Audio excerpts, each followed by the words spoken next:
Devocionais A Bíblia Toda em um Ano. Hoje, 1 Samuel, capítulos 16 a 19. O capítulo 16 de 1 Samuel introduz aquele que será o personagem principal até o final do segundo livro de Samuel. Davi aparece em cena como aquele que é ungido por Deus, apesar de não ter nenhum valor aos olhos humanos de sua família. Samuel é enviado a Belém para ungir aquele que será o novo rei de Israel. Samuel então convida Jessé e sua família para o sacrifício e Jessé faz chegar os seus filhos diante de Samuel. Mas tanto Eliabe, como Abinadab, como Samá são rejeitados. Então, após todos os filhos passarem, Samuel questiona se não havia outro. E Jessé então indica que Davi, o mais jovem, estava no campo cuidando das ovelhas. Davi então é chamado e é ungido por Samuel após ser indicado por Deus como aquele que irá reinar Israel.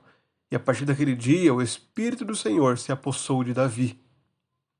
Em contrapartida, o Senhor enviou um espírito mau contra Saul que o atormentava. E é justamente Davi quem foi chamado para tocar a sua harpa e assim fazer com que o Espírito lhe desse paz a Saul, aliviasse a Saul. Então, no capítulo 17, nós vemos a famosa história de Davi e Golias, de como o povo de Israel temeu e tremeu diante do gigante filisteu e de como o Senhor concedeu vitória ao seu povo por meio de Davi, um jovem que com apenas uma pedra na sua funda derrubou o grande gigante, sem espada, sem lança, apenas com essa pedra. E ainda tomou a espada do gigante para decapitá-lo e levar a cabeça a Jerusalém e as armas para sua tenda. O Senhor engrandeceu o seu nome diante daquele que havia afrontado ao Senhor. Davi buscava a glória de Deus, e assim Deus foi glorificado na vitória de Davi. Após esse evento, Davi e Jonatas começam uma grande amizade. Jonatas firma uma aliança com Davi, pois o amava muito, e assim surge uma amizade que será valiosa nessa história de Davi e uma das mais belas em toda a Escritura. Porém, por outro lado, Saul sente inveja de Davi por conta do cântico das mulheres, que atribuíam 10 milhares para Davi, enquanto atribuíam para Saul apenas milhares. Saul, então, passou a ver Davi com maus olhos. E por isso procurava uma circunstância em que pudesse matar a Davi. E um de seus planos, ele estabeleceu o prepúcio de 100 filisteus como um valor pela corte de sua filha. Sem considerar o valor desse dote, Davi vai ao campo de batalha e triunfa, não contra 100, mas contra 200 filisteus, e leva então os prepúcios desses homens para Saul e toma Mical, a filha de Saul, como sua esposa. No capítulo 19, Jonatas intercede por Davi novamente, porque Saul ainda tentava matá-lo. E assim, Jonatas consegue por um breve tempo estabelecer a paz de seu pai com Davi, e Saul então para de perseguir a Davi por um certo tempo. Porém, logo em seguida, Saul volta a tentar matar Davi, que é salvo por Mical, a sua esposa, que o auxilia na fuga. E Saul então começa a perseguir a Davi. O capítulo 19 se encerra com um episódio estranho também. Saul envia muitos mensageiros para perseguirem Davi, mas após muitos planos frustrados, o próprio Saul desce para encontrar Davi. E acaba que ele é tomado pelo Espírito de Deus e passa a profetizar em Ramá. Nós estranhamos isso justamente por conta do Espírito de Deus vir sobre um homem tão mau como Saul. Saul havia pecado de tantas formas, de tantas maneiras, e ainda assim o Senhor estava agindo e falando por meio de Saul.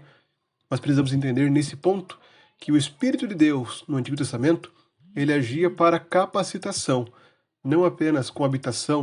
No Novo Testamento acontece isso, mas de forma distinta do Novo Testamento, mas como capacitação, e nesse momento, Saul foi capacitado a declarar a palavra de Deus. Esses capítulos mostram o chamado de Davi, a eleição de Davi, bem como também a capacitação que Deus deu ao servo escolhido. O autor demonstra como Deus rejeitou a Saul e escolheu a Davi para reinar sobre Israel. Essa narrativa ela mostra como Deus escolheu a Davi não pelos padrões humanos, não pela sua aparência física, pela sua posição social, não por ser um grande guerreiro, mas sim ao dar o seu espírito que o fortaleceu e capacitou para servir ao Senhor para a libertação de Israel. Além disso, o texto reforça a rejeição de Saul. Há um contraste muito claro entre a fé de Davi e a insegurança e desobediência ao pecado de Saul. Davi é um dos homens que mais tipifica Cristo, que mais ilustra Cristo em sua vida. Nesses textos, nós podemos ver a Cristo sendo apontado aqui como o escolhido de Deus. Assim como Deus escolheu a Davi, Cristo também foi o eleito, o ungido. Essa é a tradução da palavra ungido, aquele que foi escolhido e preparado por Deus para um ofício. Cristo é ungido por Deus para uma missão, assim como aconteceu com Davi. Cristo triunfa contra os inimigos de seu povo. É isso que vemos no relato de Davi e Golias.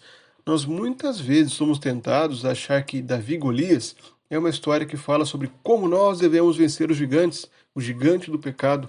Mas, na verdade, o chamado dessa história é para que nós confiemos em Cristo, aquele que triunfa contra os inimigos do seu povo e aquele que vence o pecado. Além disso, Cristo também é o servo sofredor que é perseguido. Ele é aquele que sofre a perseguição, assim como Davi foi perseguido por Saul. E Cristo também pode ser visto em Jonatas, o verdadeiro amigo, aquele que faz aliança e que agora não chama mais os discípulos como servos, mas sim de amigos, pois agora conhecem a vontade de Cristo. E nós, como amigos de Cristo que somos agora, que pertencemos e confiamos nele, sabemos que vencemos o pecado não por nossas forças, mas somente através da fé em Cristo. Nós precisamos saber que a vitória que tanto buscamos e que muitas vezes aplicamos de forma errada na história da Golias foi conquistada por Cristo e não por nós. Não somos chamados a vencer o gigante do pecado, mas a confiar naquele que venceu em Cristo.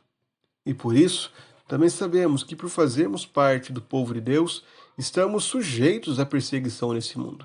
Sofreremos, assim como o nosso mestre foi perseguido, nós também sofreremos perseguição, sofreremos lutas.